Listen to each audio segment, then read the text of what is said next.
네, 오늘의 정찰 토픽 첫 번째입니다. 장동혁 싸워야 이기죠. 총력전에 돌입을 한다.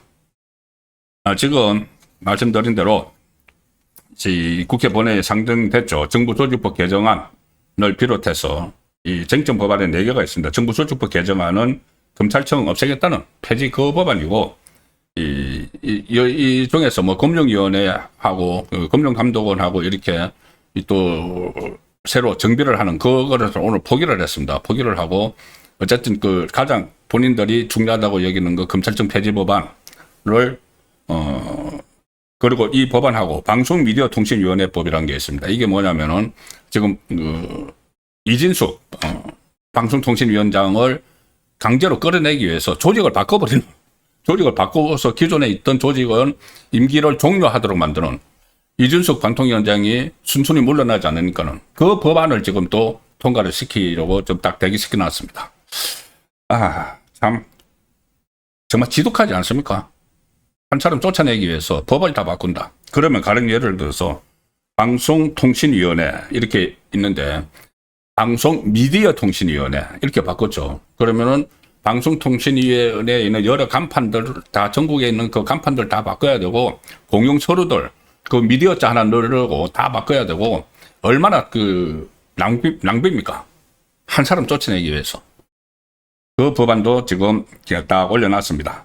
그리고 뭐 이런 거 저런 거 있는데, 일단 쟁점 법안 4건에 대해서 4박 5일 동안 필리버스터를 하기로 해서 지금 하나 들어갔습니다. 오늘 의원총회에서 그렇게 결정을 했는데, 그 전에는 모든 법안에 대해서 필리버스터를 한다는 말이 나왔지만은 그것은 좀 비효율적이다. 그래서 쟁점 법안에 대해서 필리버스터를 하기로 했고, 지금 오늘 그 첫날이 시작이 됐습니다. 자, 장애투쟁.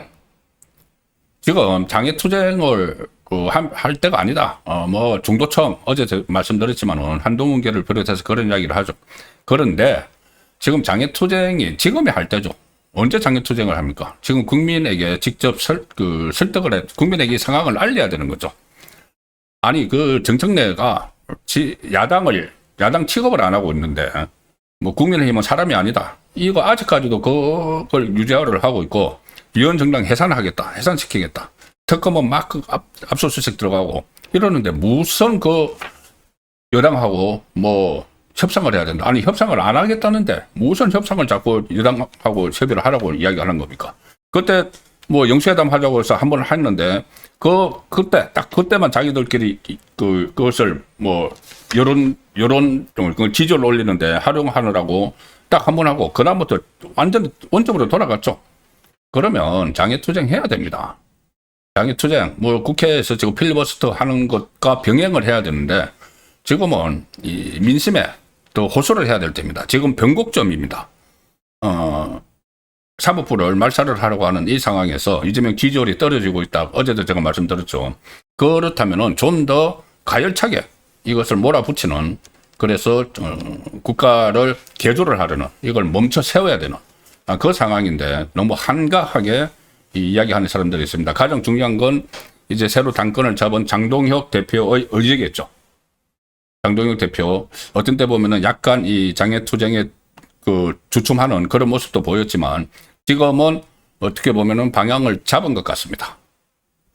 자기 대권 주자, 여론조사에서 1위가 나오는 인물이기도 하죠.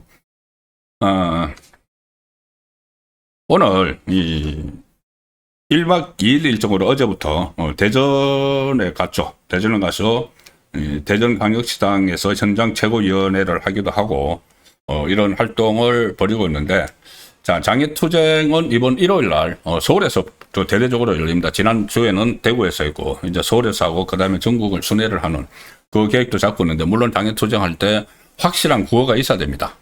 그냥 이재명 나쁘다가 아니고 확실하게 이재명은 지금 헌법을 위반하고 있다. 탄핵 대상이다. 그리고 5개 재판 멈춰 세우고 있는 거 속행해야 된다. 자, 이거 구호를 같이 하고 뭐 서명운동도 벌이면 좋을 텐데 아직은 이제 그까지는 들어가지 않은 것 같습니다. 어쨌든 28일 날 대규모 집회가 서울 시내에서 열리는데, 오늘 장동혁 대표가 대전 동구에 있는 중앙시장에서 시민들과 만났습니다. 제가 이 내용을 소개해드리는 이유는 그만큼 좀 장동혁 대표가 일단은 강경 투쟁 쪽으로 방향을 잡은 것 같다는 말씀을 드리기 위해서입니다. 일부 시민이 좀 싸우지 좀 마라 이렇게 이야기를 했다고 합니다. 정치권 좀 싸우지 마라 그런 이야기 할 수 있죠, 시민들은. 그런데 그 당부에 지역 사투리로 본인이 충남 보령 출신이죠. 그 지역 사투리로 아니 안 싸우고 어떻게 이기죠? 제가 뭐 발음이 제대로 되는지 모르겠습니다. 충청도 사투리. 싸워야 이기죠. 안 싸우고 어떻게 이기나? 싸워야 이기지. 이겨야 되는데 지금은 싸울 때다는 이야기입니다. 우리끼리는 안 싸워요. 이제 내부에서는 우리끼리는 안 싸워요. 민주당은 싸워야 이기죠. 안 싸우고 어떻게 이겨요? 싸워야죠. 이런 말을 했다는 겁니다. 그래서 어쨌든 지금은 장에서 싸울 때다. 장 내에서 국회 안에서 싸우는 건 지금 한계가 있죠. 겨우 필리버스터 하는데 필리버스터도 24시간 지나면 중단시켜버리니까 중단시켜버리고 자기들 전부 다 하고 싶은 법안 전부 다 마음대로 처리를 하니까. 근데 이제 필리버스터를 하면서 이 법안이 잘못됐다는 것을 국민에게 알릴 필요는 있는 것이죠.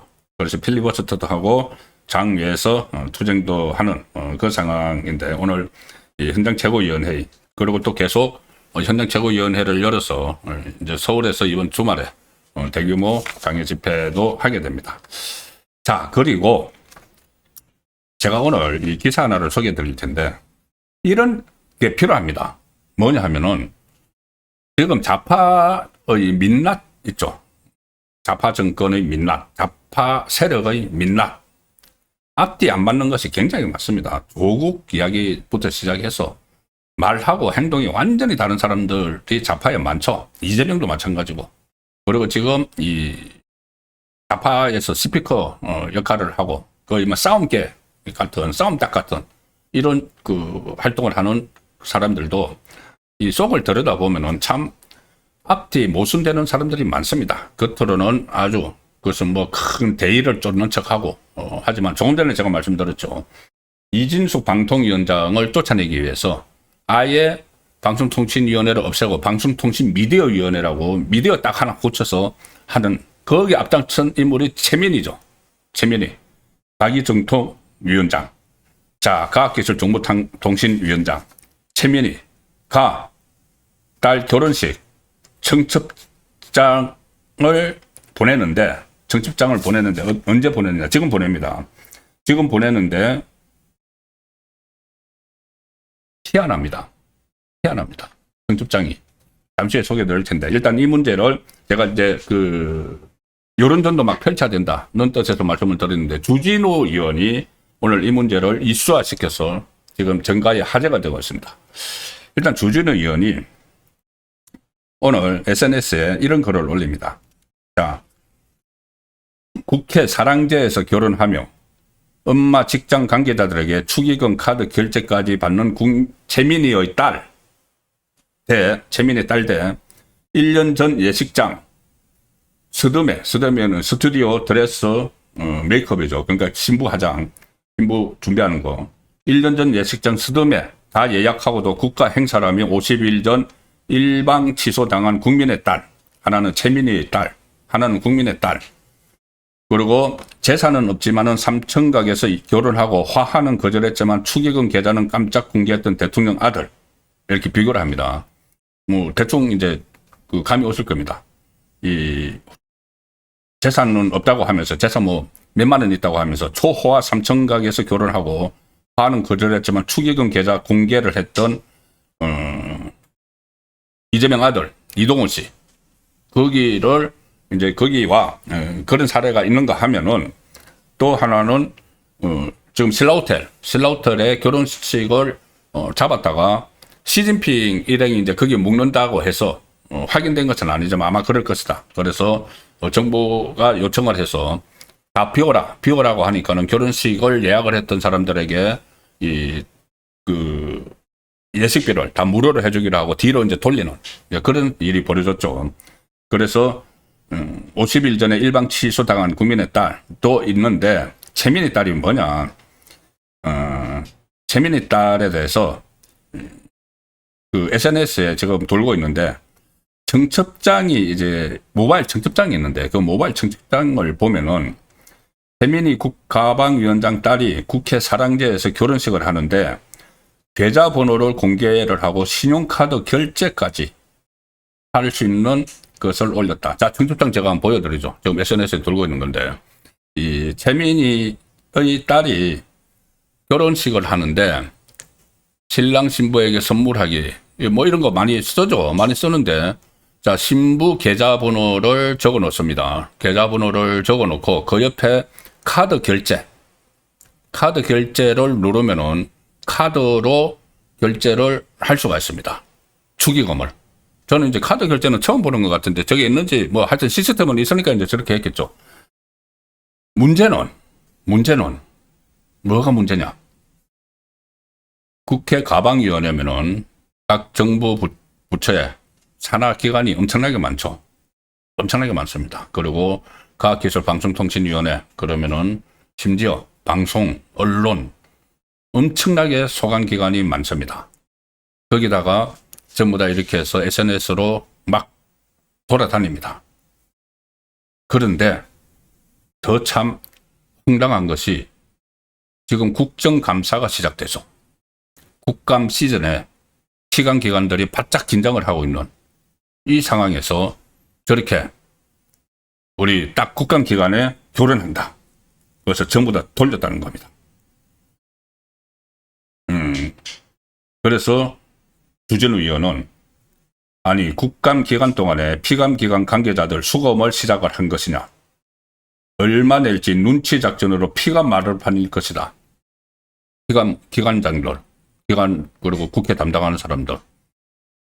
지금 국정감사 기간에 서서히 퍼는데 막 정인 신청하고 여차하면은 기관장들 막 정인으로 불러서 속대말로 막 조지고 하는 그 시즌인데 딱 그 시즌에 맞춰서 우리 애 결혼해요. 뭐 이렇게 뭐 알아서 하시든지 이런 것을 보냈다는 겁니다. 카드 결제까지. 저는 모르겠습니다. 카드 결제를 정말 모바일 청첩장에 저렇게 넣는 것도 가능한지 어쨌든 저렇게 돼 있다고 합니다. 자, 그리고 이렇게 되니까는 갑자기 국정감사가 한창인 오늘 10월 18일에 국회 사랑제에서 결혼식을 올려내요. 국회 사랑제, 그것도 국회에서 해서 하면은 그 국정감사면 거기 계속 이제 피감기관 사람들이 국회 안에 막 들어와서 막 대기를 하고 그러죠. 그런 사진 많이 보셨을 겁니다. 이 국감장에서 전부 다 국장급 이상도 대기를 하고 막 그러는데 딱 그 시점에 국회 안에서 결혼식, 그러면 이제 국회 입구에 이 안내판이 붙습니다. 이 결혼이 사랑제에서 있다. 뭐 혼주, 뭐 민희, 뭐 이렇게 돼 있겠죠. 그러면은 그까지 와서 거기 안 가볼 수 있습니까? 참 너무 속이 좀 보이지 않습니까? 그런데 조금 전에 이제 주진우 의원이 이렇게 해서 이게 오늘 논란이 되니까 지난 어제부터 이게 청첩장이 돌았다고 합니다. 국회에 막 돌았는데 그런데 오늘 이 주진우 의원이 이 글을 올리고 나니까는 오후 2시 40분쯤에 청첩장에 있던 카드 결제 링크는 사라졌다. 전 본인이 봐도 너무하다고 생각을 했는지 카드 결제 링크는 사라지고 그런데 계좌번호는 저 여전히 남아있다. 매일신문 기자가 최민희 의원에게 물어봤답니다. 왜 카드 결제 링크는 저 없앴어요? 근데 계좌번호는 여전히 남아있는데 카드 결제는 왜 없앴느냐? 물으니까는 모르겠다. 이렇게 대답을 했다고 지금 매일신문이 보도를 했습니다. 그 전에 이 민주당 그때 중진 의원이 뭐 출판 기념회 하면서 카드 결제 단말기를 국회의원에다가 갖다 놓은 적도 있고 얼마 전에 바로 김민석 이 인사청문회에서 자기 막 돈 현금들을 뭐 출판 기념회를 통해서 2억 5천만 원 받았다. 그리고 또 재혼하면서 축의금이 뭐 수억 들어왔다. 이런 이야기들을 했죠. 그래서 이런 부분들이 정말 제도적으로 바꿔야 되는데 출판 개념에도 국회의원들 정치들은 못하도록 하고 바꿔야 되고 저런 것도 어떻게 국정감사기관에 이걸 피감기관들이 다 알 수 있도록 저렇게 돌립니까? 이재명도 그랬죠. 이재명도 취임하고 나서 바로 며칠 있다가 그 아들 결혼시키면서 저렇게 계좌번호 전부 다 돌려가지고